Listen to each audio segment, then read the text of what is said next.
Hi friends, Bloom apples किचेने स्वागत Janai.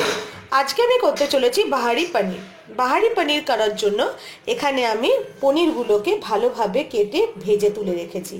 Plus मशलार जोन्नो एखाने आमी टमेटोगुलोके केटे रेखेछि, पेंयाज, आदा, रसुन एबं आमी गोटा चारेक काँचा लंका नियेछि। एगुलोके आमी एकसाथे ब्लेंड करे नेब। आमी ब्लेंडारे सबगुलोके एकबारे दिये दिচ্ছি। এবারে ভালোভাবে ব্লেন্ড করে নেব। কড়াইতে পরিমাণ মতো সরষের তেল নিয়ে নিয়েছি। সরষের তেলটা আমি গরম করতে বসিয়ে দিয়েছি। এবার আমি এর মধ্যে দিয়ে দেব দুটো এলাচ ফোড়ন। এলাচ ফোড়নটা হয়ে গেলে আমি এর মধ্যে এই যে পেস্টটা করেছি সেই পুরো পেস্টটা কিন্তু আমি কড়াইতে আস্তে আস্তে ঢেলে দেব।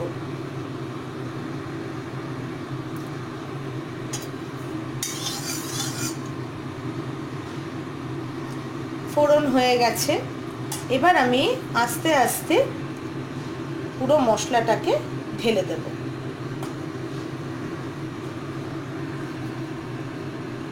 গ্যাসটাকে একটু আগে সিম করে নিচ্ছি।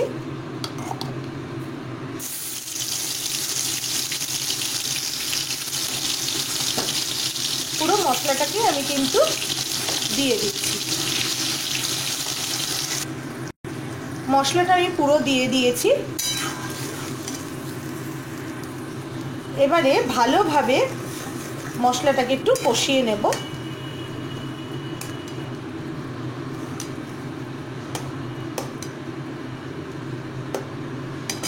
গ্যাসটাকে একটু ফুল ফ্লেম দিয়ে দিলাম, দিয়ে মশলাটাকে আমি ফুটতে দিচ্ছি। একটু কিছু গোল্লা কিন্তু পেঁয়াজের রয়ে গেছে, এটা তো অসুবিধা নেই, কিছুক্ষণ বাদেই গলে যাবে। হাফ ব্লেন্ড হয়ে গেছিল।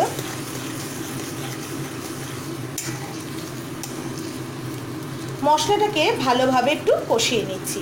আর ততক্ষণ আমি আরেকটা মশলা একটু বানিয়ে নিচ্ছি, যেটা আমি একেবারে এই প্রিপারেশনের মধ্যে দিয়ে দেব। এবারে আমি একটি পাত্রে জিরে গুঁড়ো, ঝাল লঙ্কার গুঁড়ো, হলুদ গুঁড়ো এবং কাশ্মীরি লঙ্কার গুঁড়ো নিয়ে নিলাম। এবার সামান্য একটু গরম জল দিয়ে আমি ভালোভাবে একটা পেস্ট বানিয়ে নেব। আমি একটা পেস্ট বানিয়ে নিয়েছি, দেখতেই পাচ্ছেন। খুব একটা পাতলা কিন্তু আমি বানাইনি।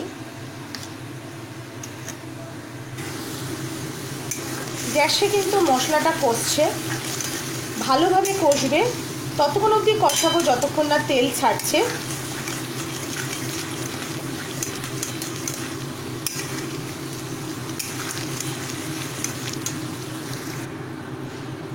মশলাটা কিন্তু কষে এসছে, দেখতেই পাচ্ছেন চারিদিক দিয়ে তেল ছেড়েছে কিন্তু।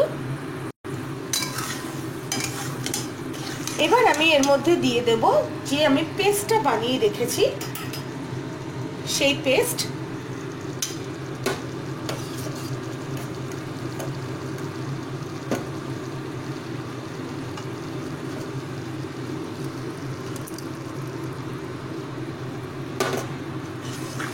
ভালোভাবে এবার আবারও মশলাটিকে কিন্তু কষাতে হবে।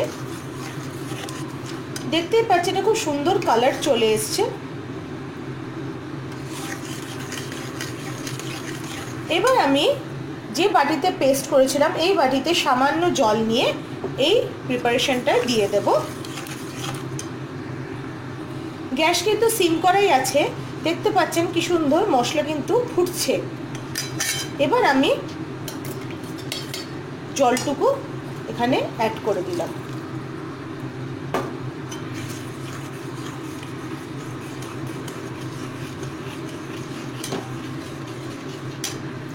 গ্যাসটাকে ফুল ফ্লেমে দিয়ে দিলাম।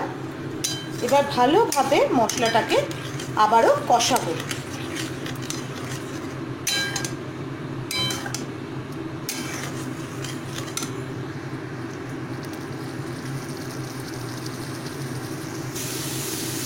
মশলাটা কষে এসছে, দেখতেই পাচ্ছেন চারদিক দিয়ে।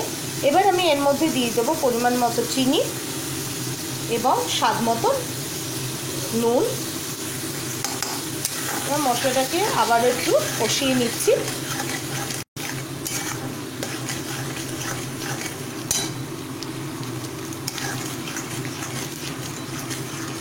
এবার মশলাটা কষানোকালীনই আমি এর মধ্যে দিয়ে দেবো কিছু ক্যাপসিকামের টুকরো।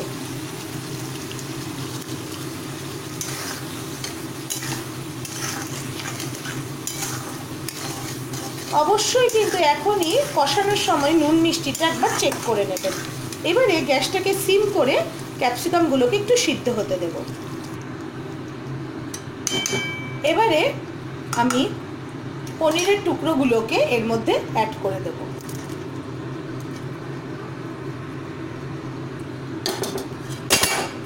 এবারে ভালোভাবে মশলাটাকে দিয়ে কষিয়ে নেব, ভালোভাবে মিক্স করে নিচ্ছি।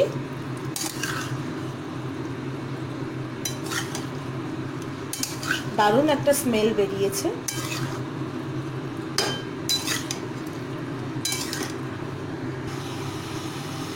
মশলাটা দিয়ে পুরো প্রিপারেশনটা ভালোভাবে কষিয়ে নিয়েছি। এবার আমি কষানো হয়ে গেছে, এবার আমি অ্যাড করব সামান্য একটু জল।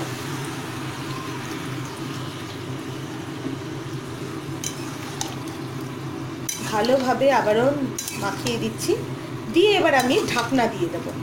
ঢাকনা দিয়ে প্রায় 5-10 মিনিট আমি রেখে দেব।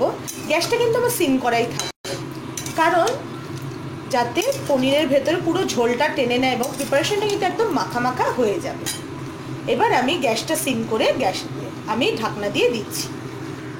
10 মিনিট ভাপে রেখে দিয়েছি। এবার আমি ঢাকনা খুলে দেখছি, ওয়াও, দারুণ একটা কালার কিন্তু চলে এসেছে। একটু নেড়ে দিচ্ছি। এবার আমি এটাকে, প্রিপারেশনটা রেডি। এবার আমি সার্ভ করে দেব। গ্যাস অফ করে দিলাম, এবার আমি সার্ভ করে দেব। সো ফ্রেন্ডস, আমাদের বাহারি পনির কিন্তু রেডি।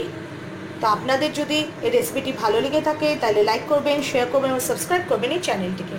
ফিরে আসবো আবার নানান রকম রেসিপি নিয়ে।